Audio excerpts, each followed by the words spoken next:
Bismillah, Assalamualaikum warahmatullahi wabarakatuh. Alhamdulillah wassalatu wassalamu ala asrofil anbiya'i wal mursalin wa ala alihi wa sahbihi ajma'in amma ba'd. Nastamir, kita lanjut untuk pelajaran 5 ini kita membahas tentang mudhof dan mudhofun ilaih. Jadi mudhof itu dia diletakkan di awal, dia bentuk kalimatnya, bentuk katanya itu tidak beralif lam, kemudian huruf terakhirnya selalu dhammah. Kemudian mudhof ilaih itu artinya kata yang disandarkan kepada mudhof ya. Mudhof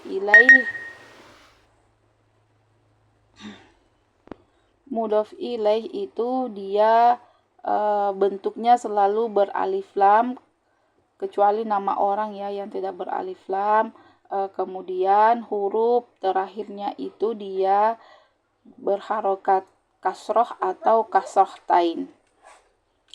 Kemudian mudhof dan mudhofun ilaih ini kalau kita terjemahkan dia itu artinya kepemilikan. Contohnya misalnya Kitabu Muhammadin yang artinya kitabnya Muhammad. Kemudian Baitu Mudarrisin yang artinya rumahnya Pak Guru, atau Baitul Mudarrisi yang artinya kitabnya Pak Guru. Bisa juga Sayyaratu. Sayyaratu belum dipelajari ya di kitab ini.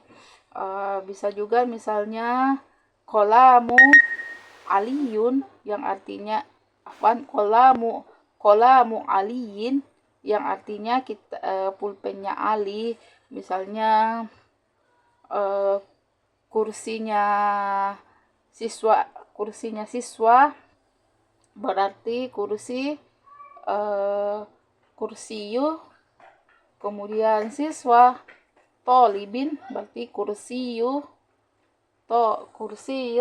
tolibi, kursinya siswa itu. Kita lanjut perhatikan percakapannya. Jadi di sini ada qiraah yang berisi percakapan tentang Said, Yasir, dan Ali. Perhatikan di sini Sa'idun dia bertanya kepada Yasir. Nah, jadi perhatikan ya teman-teman, kata Sa'idun kemudian namanya Yasirun, dia huruf terakhirnya harokatnya dhammahtain. Dia bertanya, Akitabu Muhammadin hadza ya Yasiru. Nah, perhatikan di sini kata Yasiru yang tadinya Yasirun dia menjadi Yasiru karena dia diawali huruf nida. Jadi huruf nidanya di sini adalah yang ini ya teman-teman. Yasiru ini dia itu huruf nida. Apa itu huruf nida? Huruf nida itu adalah kalau dalam bahasa Arab yang menyatakan panggilan kepada seseorang. Jadi kalau misalnya namanya Muhammadun, ketika diawali huruf nida, maka dia berubah menjadi Ya Muhammadu. Kalau misalnya namanya Hamidun, ketika dia diawali huruf nida, dia berubah menjadi Ya Hamidu. Jadi yang tanwinnya hilang ya, berubah menjadi dhammah saja. Kita lanjut ya teman-teman. Jadi Yasirun itu dia huruf nida. Oke, kita lanjut. Akitabu Muhammadin hadza ya Yasiru. Apakah ini kitabnya Muhammad? Wahai Yasir. Kemudian Yasir menjawab, La, hadza kitabu Hamidin.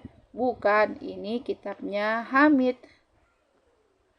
Nah, kemudian Said bertanya lagi, Aina kitabu Muhammadin? Di mana kitabnya Muhammad? Kemudian Yasir menjawab, Huwa alal maktabi hunaka. Dia di atas meja di situ. Nah, di sini ada kata hunaka. Hunaka artinya itu di situ ya. Kalau huna artinya di sini, hunaka artinya di situ atau di sana. Jadi huna artinya di sini, hunaka di sana atau di situ. Tapi lebih enaknya sih bilang di sana ya. Jadi huna itu di sini, hunaka di sana. Kemudian Said bertanya lagi, "Aina daftaru Ammarin?" Di mana daftarnya Ammar? Jadi daftar itu artinya buku catatan. Di mana buku catatannya Ammar? Yasir menjawab, huwa ala maktabil mudarrisi. Dia di atas mejanya Pak Guru.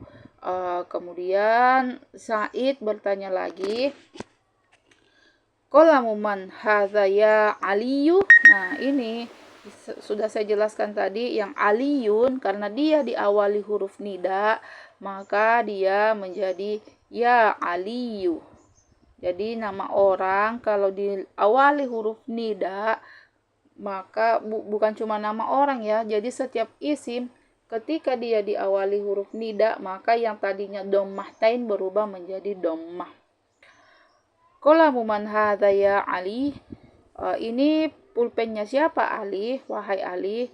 Kemudian Ali menjawab, hadza qalamul mudarrisi. Ini pulpennya Pak Guru. Kemudian Said bertanya lagi, aina hakibatul mudarrisi? Di mana kitabnya? Di mana tasnya Pak Guru? Kemudian dia menjawab, hiya tahtal maktabi. Dia di bawah meja. Nah, di sini ada kata tahta. Tahta artinya itu di bawah. Tahta ini dia juga termasuk huruf jar ya teman-teman. Jadi kita sudah belajar berapa ya huruf jar?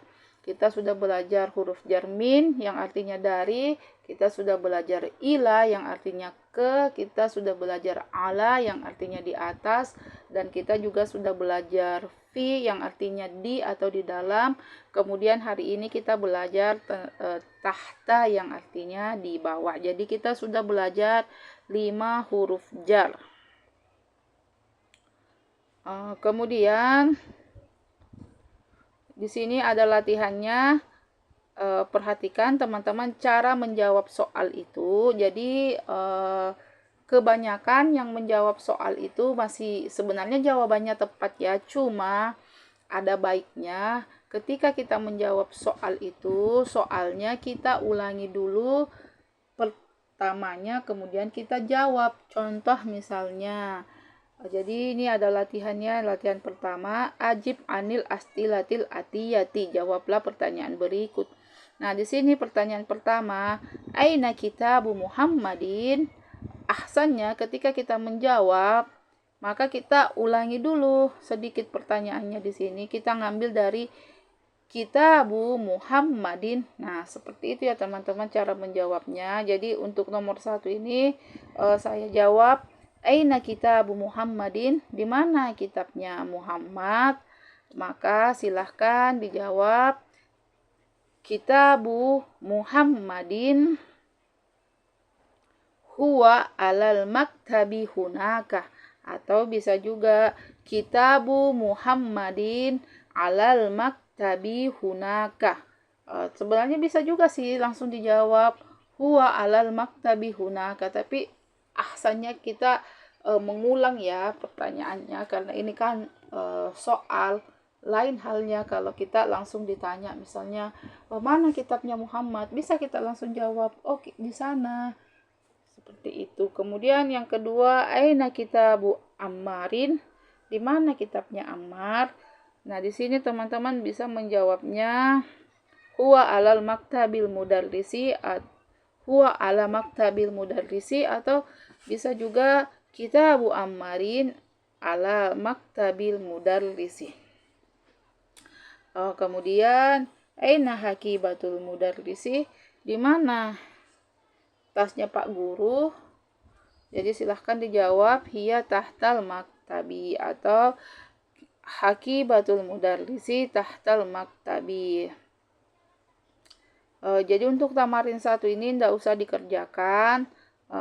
Kemudian latihannya silahkan teman-teman tentukan dalam percakapan ini yang mana termasuk yang merupakan bentuk mudhof mudhofun ilaih. Nanti saya akan jelaskan di PDF-nya ya secara rinci.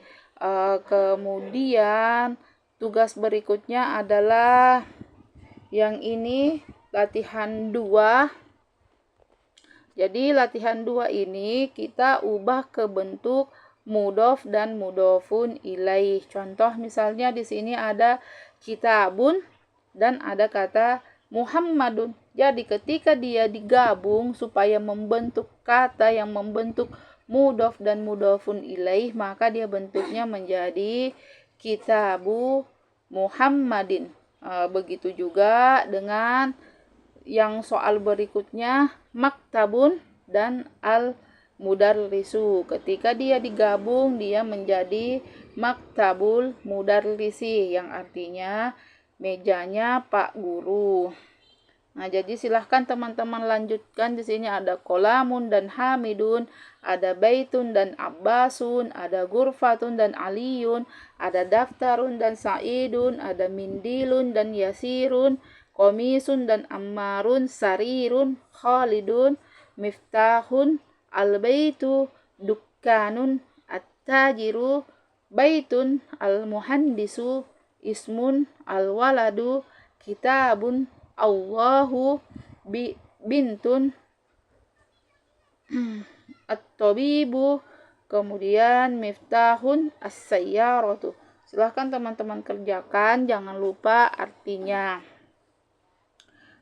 Kemudian latihan 3, silahkan teman-teman berikan harokat, ditulis ulang ya, kemudian diberikan harokat. Kemudian sudah, saya rasa itu aja dulu tugasnya ya. Jadi tugasnya totalnya semuanya ada 3. Yang pertama di sini di kiroahnya, tentukan yang mana yang termasuk mudhof dan mudhofun ilaih, jangan lupa artinya.